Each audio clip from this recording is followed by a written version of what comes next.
नमस्कार. आज या ठिकाणी ग्रामीण न्यूज चॅनल ग्रामीण विचार आपलं सर्वांचं स्वागत. आज या ठिकाणी कल्पना नर्स अँड पॅरामेडिकल इन्स्टिट्यूट या इन्स्टिट्यूटमध्ये जे विद्यार्थी आहेत त्या विद्यार्थी व विद्यार्थिनीची फसवणूक झालेली आहे आणि त्या विद्यार्थिनी आज या ठिकाणी आलेल्या आहेत. काल आम्ही जे कोणी असतील त्या संस्थेचे त्या इन्स्टिट्यूटचे मला वाटतं पवार कैलास पवार बरोबर ना, कैलास पवार यांच्याकडे आम्ही शहनिशा केली बाबा हे काय खरं काय ना खोटं काय. त्यांना जे आम्ही प्रश्न विचारले तेच प्रश्न आम्ही तुम्हाला विचारतोय. यावेळी आम्ही कैलास पवार यांना प्रश्न विचारले की तुम्ही लाख रुपये विद्यार्थ्यांच्याकडून डोनेशन घेतलेलं आहे आणि त्यांनी तो खुलासा करण्यास सक्षम नाकारलेला आहे. तर आम्ही विद्यार्थ्यांच्याकडून फक्त 2,000 रुपये घेतलेले आहेत. त्या बदल्यामध्ये आम्ही त्यांना संपूर्ण निवास वगैरे राहण्याची व्यवस्था वगैरे खाणं पिणं वगैरे सगळ्या सोय करतोय. दुसरा प्रश्न असा की आम्ही कर्नाटकाला आम्ही कुठलाही विद्यार्थी पाठवलेला नाही. त्यांच्या परीक्षा कल्याण कुठं आंबिवली ज्या ठिकाणी केंद्र असतं त्या ठिकाणी होतं आहे. तिसरा प्रश्न असा की आम्ही त्यांना विचारलं की आदिवासी सामाजिक शैक्षणिक संस्था असं तुम्ही नाव दिलं आणि मग तुम्हाला काही निधी येतो का, विद्यार्थ्यांना त्याची काही सवलत आहे का. त्याच्यावर त्यांनी सांगितलं काय इथे तशी काही विद्यार्थी 2 विद्यार्थी काहीतरी आहेत त्यांना आम्ही काहीतरी स्टायपेंड वगैरे काय असं काहीतरी बोलले ते. आणि मी त्या आतापर्यंत तुम्ही म्हणते का विद्यार्थ्यांना नोकरी मिळते. 10,000 आतापर्यंत 10,000 विद्यार्थी आमच्याकडे शिकून गेलेले आहेत, त्यांना नोकऱ्या मिळालेल्या आहेत आणि 99% विद्यार्थी नापास होतात.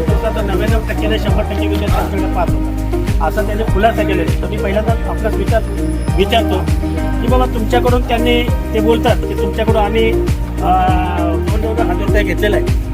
तर तुम्हाला याविषयी काय तुमच्याकडे प्रूफ आहे का, किती घेतले तुमच्याकडून, की नाव काय तुझं? अश्विन शिंदे. गाव कुठला? टिटवाळा राहते. मग तुझ्याकडून किती घेतले ॲडमिशनचे? 1 वर्षासाठी घेतले का 2 वर्षासाठी 3 वर्षासाठी कसं काय? 1 वर्षासाठी घेतले पैसे. त्याची रिसीट वगैरे तुमच्याकडे बघा.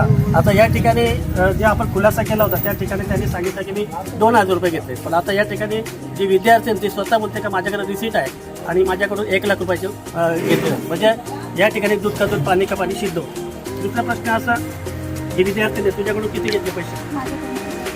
तुझ्याकडून राहायला कुठे आहे? नाव काय तुझं? किती वर्ष स्थितीत आहे? माझं 2023 मध्ये माझं ॲडमिशन झालं. बरं. आतापर्यंत तुम्हाला काही गव्हर्नमेंटच्या काही फॅसिलिटी वगैरे इथं सांगितलं? आदिवासी सामाजिक शैक्षणिक संस्था काहीच नाही. गव्हर्नमेंटच्या काहीच फॅसिलिटी. कुठल्या कोर्ससाठी विचारा ना. तुम्ही कुठल्या कोर्ससाठी पैसे भरले? आधी काही कल्पना दिली होती तुमच्याकडं? नाही. बरं. या ठिकाणी त्यांनी असं सांगितलं की आम्ही त्यांना राहण्याचं निवासस्थान राहणं खाणं पिणं सगळं आमच्याकडून मोफत असतं. त्याच्या आम्ही फक्त 2,000. त्यांनी सांगितलं की कर्नाटकमध्ये आम्ही परीक्षेला पाठवलेच नाही. मग कर्नाटकला एकदम झाली तर कशा असते गेलं?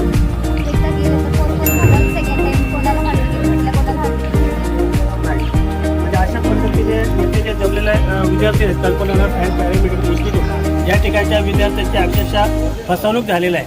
आणि या विद्यार्थी बिचाऱ्या आज जवळजवळ मला वाटतं 7-8 दिवस न्याय मागत आहेत. परंतु इथे आदरणीय आठवले गटाचे आदरणीय विनोदजी थोरात साहेब त्यांच्याकडे आले. शहरनामा वृत्तपत्राचे जे काही संपादक आहेत त्यांच्याकडे आले. त्यांनी सुद्धा न्याय देण्याचा त्यांना आठवड्यात प्रयत्न चालू आहे.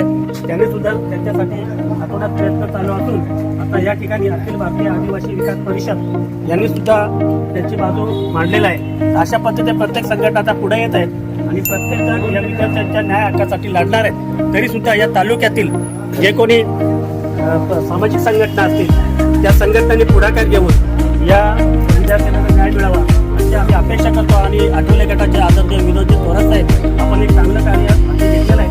आमचे तुम्हाला पाठिंबा असेल ज्या ज्यावेळी तुम्ही सांगाल त्या त्यावेळी आपला ग्रामीण विचार सतत तुमच्या पाठीच्या विद्यार्थ्यांनी काही गैरसमज करू नये. कारण प्रत्येकाची बाजू आम्हाला मांडावी लागते. तुमची बाजू मांडावी लागते, त्याची बाजू ऐकावी लागते. ज्याच्या बाजू जर निष्पन्न होते आम्हाला जनतेसमोर पोहोचवावं लागतं. या ठिकाणी जर आम्हाला 5-4 पर्यंत जर आमचा प्रॉब्लेम सॉल्व्ह झाला नाही कॉलेजचा तर आम्ही 7-4 रोजी उपोषणला बसणार. नाव काय तुझं? महेश गोडे. या ठिकाणी त्यांनी सांगितलं की आमचा जर प्रॉब्लेम सॉल्व्ह झाला नाही तर केव्हा उपोषण करणार तुम्ही? 6 6-4ला बघा, म्हणजे अशी परिस्थिती आहे का न्याय हक्कासाठी त्यांना उपोषणाची वेळ येऊ नये असं माझं मत आहे. याचा निर्णय ताबडतोब लागावा हीच माझी अपेक्षा आहे. आणि जे काही दोषी असतील त्यांच्यावर योग्य ती दंडात्मक कार्यवाही व्हावी ही नम्र विनंती. आता या ठिकाणी अखिल भारतीय आदिवासी विकास परिषद यांचे पत्र आहे आणि यांनी सुद्धा या ठिकाणी हे दिलेलं आहे, निवेदन दिलं आहे. मी सर्वांचं अभिनंदन करतो आणि या ठिकाणी आपल्याला शक्यतो लवकरात लवकर न्याय मिळेल अशी मी अपेक्षा बाळगतो. जय हिंद.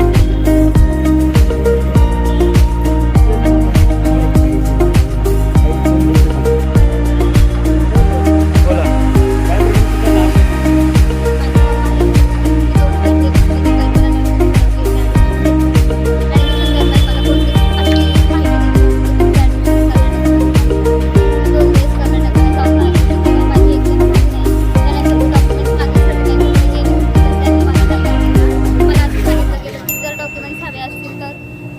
वर्षाची 3 लाख फी भरावी आणि मग तुमचे डॉक्युमेंट्स घेऊन जावे. त्यांनी काय माझे डॉक्युमेंट्स मला परत दिले नाही. त्यानंतर त्यांनी माझं ऍडमिशन कोणत्या पदासाठी आपण अर्ज भरला होता GNM.